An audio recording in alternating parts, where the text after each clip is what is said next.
তো গ্রামের বাড়িতে পুষ্করিতে দেখেন এইভাবে ফুল ফুটে আছে পদ্ম, মাশাআল্লাহ লাগতেছে কিন্তু দেখতে। এই যে সকালে কোকিলের ডাক, মোরগের ডাক, আর দেখেন ফুটে আছে। পুকুরের মাছ এগুলো চাষের না, এগুলো এমনি। খুবই ভালো লাগতেছে আমার এই দৃশ্যটা। তো আপনাদের কাছে কেমন লাগতেছে অবশ্যই কমেন্ট করবেন। আমার কিন্তু ভীষণ ভীষণ ভালো লাগতেছে।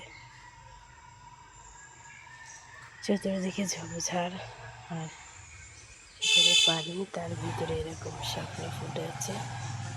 আর এদিকে দেখেন বিভিন্ন প্রজাতির মাছও ভাসতেছে পুষ্করিতে। তো খুবই ভালো লাগতেছে আমার সকলে এগুলো দেখতে।